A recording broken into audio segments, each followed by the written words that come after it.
everyone, welcome back to my channel. I hope you're doing so well. Long time no see. I have been so sick, so I haven't been able to film. You can probably still hear it in my voice. If you can, just ignore that. But I'm obviously feeling a lot better now, so I'm so excited to finally be able to sit down and talk books with you guys. Also, since my last video, we've almost hit 6k subscribers, and that is honestly insane. I'm so glad that you all love my videos and are wanting to subscribe to me. It means the world to me. But in today's video, we are doing something that I've been wanting to do for ages, and that is oddly specific book recs. Now, if you are an avid follower of me, or if you follow me on my book talk, you know that I am a mood reader through and through. And what that means is basically I choose my TBR and my books mostly off how I'm feeling at the time, rather than following a specific list or a schedule. And so many of you have also told me that you are big mood readers and always ask me for my recommendations. So I thought this video is going to be absolutely perfect for you guys who need some specific recommendations for the moods that you're feeling. I'm quite biased, but I think being a mood reader is the best type of reader you can be, even though sometimes it does mean we are a lot slower of readers than other readers who just can read anything.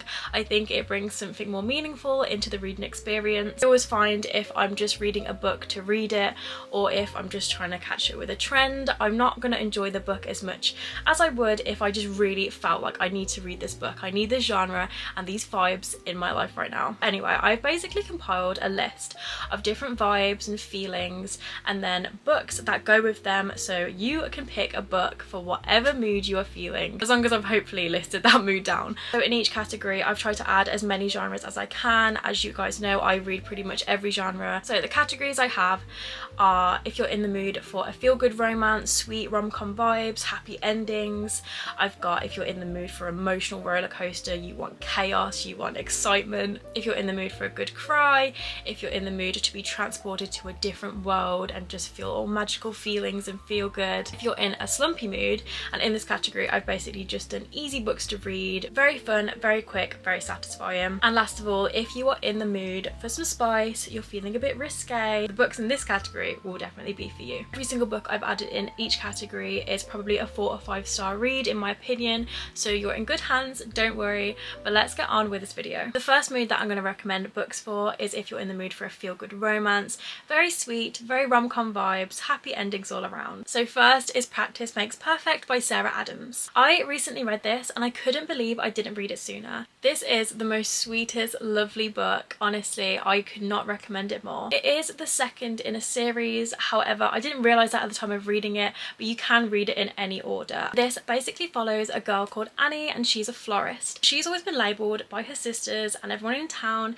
as a girl who's very quiet, very timid, very plain, very innocent. And after hearing the guy she goes on a first date with call her boring over the phone, she realises she wants to make a change and become more fun. And she has the perfect guy in mind, Will Griffin, who is the bodyguard to her sister-in-law Amelia, who is a pop star. He takes her on some practice dates which are meant to be strictly educational. However, of course, the lines of the friendship begin to blur. It's a small town romance with opposites attract, fake dating, grumpy sunshine. It's honestly everything you could want in a romance book, and you really come out the other end of reading it thinking, this was so nice, I'm in such a good mood now. Next is The 7-Year Slip by Ashley Poston, and obviously this is one of my favourite romances of all time. I talk about it every single time I make a video. But all of Ashley's books are basically kind of like a twist on magical realism, so there's always like some magical aspects in it, but it like incorporates it into real life, and it's just so sweet. This is about a woman who moves into her late aunt's apartment, and one day she finds a man stood there with a lemon meringue pie recipe. However, she finds out that this man is actually living 7 years in the past. And obviously, as you can imagine, as their connection grows, things become very complicated due to the circumstances. This book has such rom-com vibes in my opinion. I feel like it would be so good on the screen. It is such a sweet story, and it's so like right person, wrong time, so you're just sat there like, oh my gosh, what's gonna happen? Your heart is like beating in your chest the whole time, but in like a really exciting way, and then it all just comes together in the end, and it's just perfect for this category. Last of all, for this romance feel-good category is Better Than the Movies. And I mean, how could I do this category without this book? This book is honestly one of the most wholesome things I've ever read. I've never heard a bad thing about this book. book. It's one everyone will enjoy. This follows a girl called Liz, and all of her life she's been in love with rom-coms. It's something her and her mom used to bond over. She always dresses quite quirky, like she's in a rom-com, and all of her high school life she's just waiting for her meet cute moment. She has a crush on this popular guy called Michael, but she doesn't know how to get his attention. So she enlists her neighbour Wes, who she doesn't always get on with. As kids they never really got along, they kind of had little tiffs all the time, but he was like, Liz, I can help you. So they obviously start fake dating to try and make Michael jealous, and it's all just a whirlwind from there. I loved all the nods to rom-coms in this book. Every chapter starts with a quote from a classic like How to Lose a Guy in 10 Days, When Harry Met Sally. So honestly, if you are a rom-com lover, I think this book is so up your street. It's a book I wish that I had and I could have read in high school, because I think it's just so relatable and also just so lovely. The next emotional state we're going into is when you want an emotional roller coaster. First up we have None of This Is True by Lisa Jewell. This is a mystery thriller book. It will keep you on the edge of your seat the whole time. This was like the kind of book where I had no idea where it was going at any point, and it shocked me so much. And it's written in such an interesting way. Some of the chapters are written from a true crime podcast type of recording, and then it is also written in like a normal POV. This basically follows two women. One has a podcast and one meets the other in a pub, and they find out that they are birthday twins.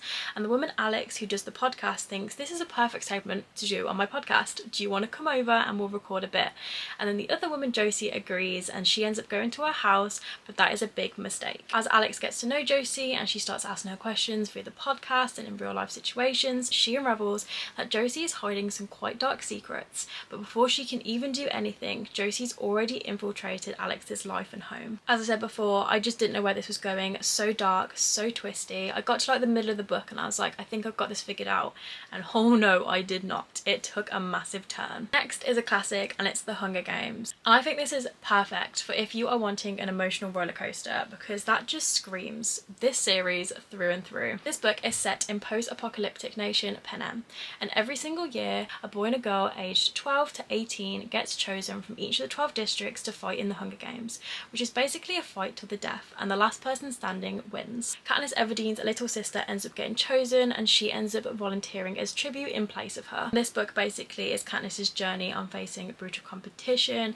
political intrigue, and the beginning of her becoming a symbol of revolution. If you've seen the movies, you'll know how much of a roller coaster this is, and I feel like it's even worse in the books when you're reading it. It is so heart-wrenching. You never know what's around the corner in these games. It's just a must-read. And last of all in this section is The Crimson Moth. And this is a enemies to lovers between a witch and a witch hunter. This book basically follows Rune, a witch who is hiding who she is in a society that wants to kill her. Think kind of like Bridgerton Regency vibes. That's where she is in this. She is courting, she's mingling with all these people in high places, all of her friends are important people. She's really pushing her luck. Rune is basically the Crimson Moth, and she goes around secretly saving witches from being captured and being killed. However, when a rescue goes wrong, she has to call Gideon Sharp, who is the head of like the witch hunters, to throw him off her scent. This is such an emotional roller coaster. Like, that's exactly how I would explain this book if somebody asked, because the whole time you're like, this is so risky, like she is literally putting her life on the edge, what's going to happen? But at the same time you're like, oh, her and Gideon are really cute together, like it's enemies to lovers, but obviously only she knows that they're enemies. It's just so intense, and all the twists and the turns involved is what makes this book an emotional roller coaster. My heart was pitter-pattering the whole time, and I highly recommend this book. The next mood is if you're wanting a good cry, you want to feel sad, you want to feel a bit emotional. Before I tell you about these books, just make sure you read the trigger warnings for each of these, as obviously they are very heavy and sensitive topics. Number one is The Things We Leave Unfinished by Rebecca Yarros, and this book had me sobbing. I still think about this book now and it makes me really upset. So it's basically set in like World War II, but then there's also a point of view which is set in present day, and it's about a girl in present day who finds her grandma's manuscript, but she never got to finish before she died. However, she realises this manuscript is actually her grandma's love story, which she never wanted to talk about because it hurt too much. Obviously the second point of view, which is within World War II, which when her grandma was alive, and what the manuscript is about. It's about her meeting her late husband, and honestly, as you can imagine, it being set in World War II and like they're in the RAF, it is so sad. Like, I don't obviously want to give anything away, but trust me when I say you will be thinking about this every time you wake up in the morning because of how emotional it is. To make it worse, each chapter starts with like a letter, which is a letter that was written between the two people, and that was obviously saved, and it's just so sad. But yeah, if anything, this book will make you believe in true old-fashioned love. On the present day side, there is also kind of like a mini love story going on between the granddaughter and then the guy who's used enlisted to try and publish this. It's like an enemies to lovers thing, but that honestly, I would push that to the side because the main story is where it's at. Next is The Way I Used to Be, and this is one of my favourite books ever. Eden, the main character, holds a very special place in my heart and always will. This, I would say, is a very tough read. Definitely check the trigger warnings, as it is about a girl going through an essay. So it follows a girl called Eden, and at a very young age she gets essayed by her brother's friend. It's basically her journey through her teenage years, basically all throughout high school and like the different years in high school, and how this event changed her and how she coped with it and just all that. And it's just so heartbreaking, and it's like such a tough read, but honestly it's so worth it. I think her story is so important to be told. There's also a second book which puts a bit of light on the situation and shows that she does find happiness in the end. But yeah, this will definitely make you tear up at least 10 times. And lastly in this devastating category is If You Had Been With Me by Laura Nolan. This is such a popular one. If you haven't read it, I'm actually so jealous, just because it is really good. A lot of people say it's cringy, and I will say certain things in it can be seen as quite cringy. It is a young adult book, but it's such minor things. Honestly, I would say don't listen to those people. The story itself is so good, so emotional, so layered. But yeah, it follows Autumn and Finn, and they have been friends pretty much their whole life. However, as they grew up, something changed and now they kind of ignore each other. Finn has become a very popular boy in school, and Autumn has a boyfriend called Jamie and a close-knit group of friends. This doesn't stop Autumn on how she feels. Her and Finn constantly cross paths, which bring up loads of emotions for her. As time goes on, Autumn realises she might not get another chance to make things right before it's too late. I'm just gonna leave you with that. I'm not going to explain what that means, but trust me, you'll be staring at the wall for hours. On a more lighter note, we now have books when you're in the mood to be transported to a completely different world and just live your fairy tale dreams. First is The Rose Bargain by Sasha Payton Smith, and I think this is so underrated. This is one of my favourite young adult romantasy books I've read this year. It is just so perfect, and I think if you are a fan of the Cruel Prince series, you'll also love this because it has the same fairy tale-esque vibes as it. So The Rose Bargain is set in an alternate Regency England where the Fae Queen grants everyone one bargain. High society girls obviously pick bargains to attract suitors, such as straighter teeth, a better laugh, just to be more beautiful, but these bargains come with a cost. Sometimes the queen takes a toe, a finger, or your fingernails in trade for this bargain, so it can be quite brutal. This story follows Ivy, who is seeking to save her family from ruin and free her sister from a past bargain. The queen, however, announces the stakes are higher this year as girls will be competing for the hand of her son. And of course, Ivy is chosen to compete. And as a dark plot and a forbidden romance with the prince's younger brother unfolds, things complicate Ivy's choices and life. This book just honestly completely whisks you away, which is what you're going to be wanting.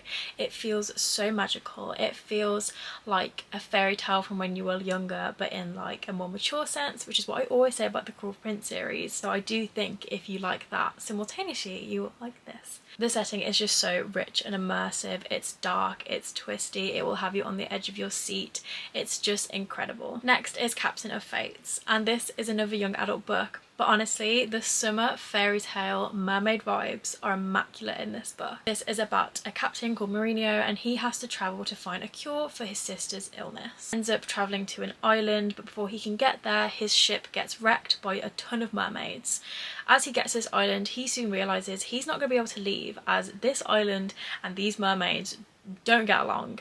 The mermaids stop the residents from leaving, and that's that. The residents of this island are very confused as no one usually survives the mermaids, but he was chosen by a specific mermaid and she became infatuated by him. And likewise with him, he cannot get her off his mind. But on this island he meets a baker called Lana who also turns his head, so it's going like on a little love triangle thing. He is trying to figure out this decades-long battle between the both so he can get this cure, which he believes is something to do with the mermaids. This book will honestly cast a spell on you. The best way I can describe it is just look at the cover, look at the back of it. That is exactly what the vibes are. Just perfect, coastal, like medieval, Pirates of the Caribbean-esque. You all want to be a mermaid or a baker who has a bakery on the edge of a cliff looking out to the sea after reading this book. And also likewise, the plot itself is incredible. I found it really fun, so easy to read. It's just all around an amazing book that will whisk you away. And the last book I believe will whisk you away is The Dagger and the Flame by Catherine Doyle. This is another book which I read recently and I didn't realise I was going to love as much as I did. I feel like if you're a gamer girly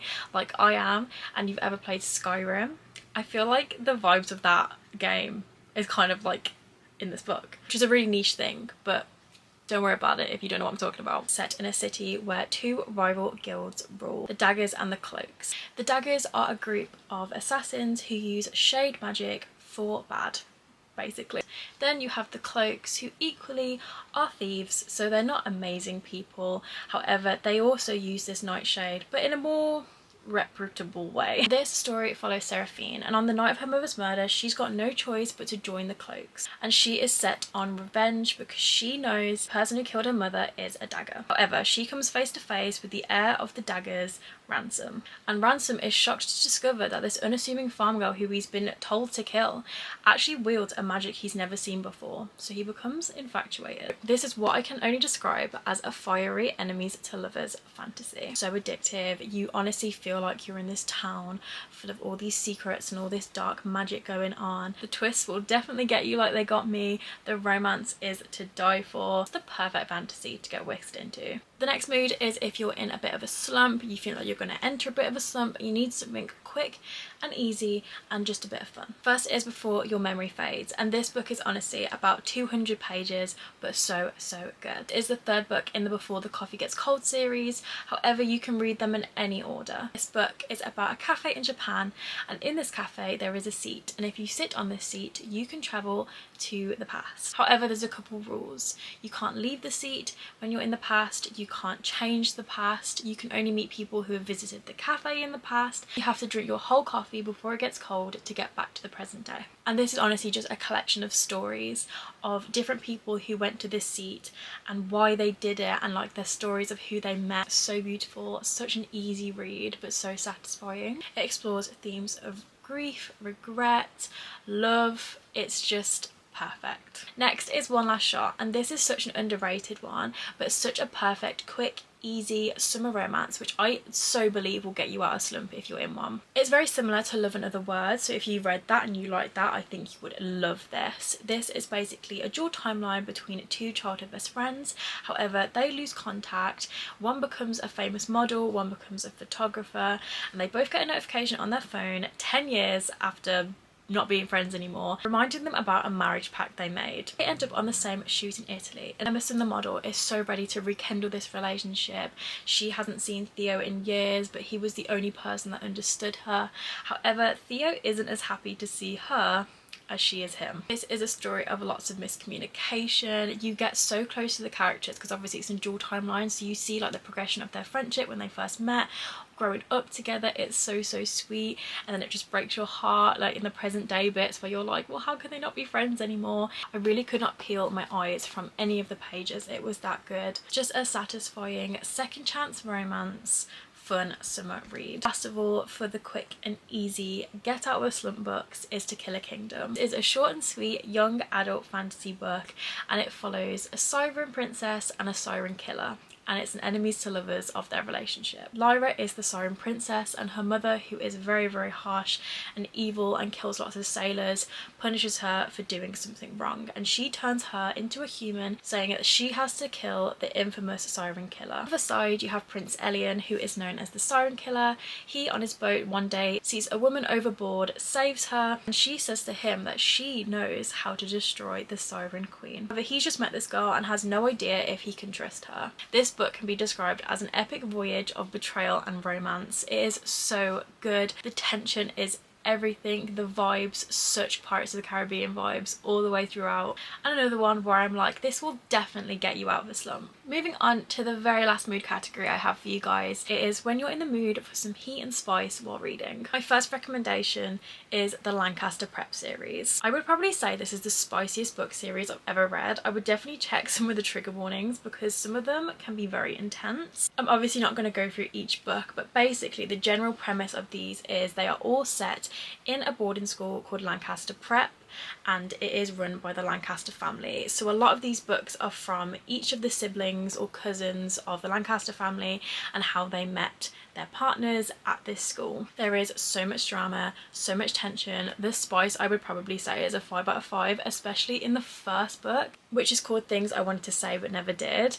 Oh my gosh, that book was insane. These will definitely get your heart rate going while also having a really, really good plot. I think that's so important when reading spicy books. I feel like if a book is all spice, I'm like, this is so boring. But no, this series is such a good balance. Each book is also full of so many different tropes. There's probably like 10 different tropes in each one. So if that's something you're interested in, I would definitely look them up. There's lots of opposites attract, Grumpy Sunshine. I'm pretty sure one is like a bully romance. But yeah, they're insane. And last is the Twisted series, but specifically Twisted Hate. If you don't know already, the Twisted series is a group of 4 books, which I don't actually own the last one yet, but it's called Twisted Lies and it's got a green cover. But each book is about a different girl within the same friendship group. The first one is a brother's best friend, the second one is a princess and a bodyguard, the third one is an enemies to lovers, and the fourth one, which I don't have, is a billionaire fake dating. Pretty much all of these books I would say have kind of morally grey characters. The spice is probably a 4 out of 5. It does get very heated. I feel like every other chapter is a spicy scene in these books. The plots are always engaging, so you don't have to worry about that. But as I said before, I think Twisted Hate is one of the big ones with the spice. I would say this is probably the most spicy out of all of them. I do believe that you can read them as standalones. So if you just wanted to read Twisted Hate, that is okay, but I would recommend reading them all together just because it adds a little bit more context. And vouch though, while reading all these books, I was kicking my feet and screaming because of how heated it gets. Okay, that is all the books and all the moods shared with you guys. I really hope you can find something if you are a mood reader and you're feeling in one of these moods. Let me know if you end up reading any and you think that it was perfect for how you were feeling. As always, thank you guys so much for watching. I hope you really enjoyed this video. If you are new here, all my social media links are in the description, my Goodreads, my Instagram, my TikTok. So if you want more recommendations or just inside looks into what I'm getting up to, or if you want to look at obviously the reviews I write, they are all linked there for you. Hope you have a great rest of your day or evening, and I will see you in my next video.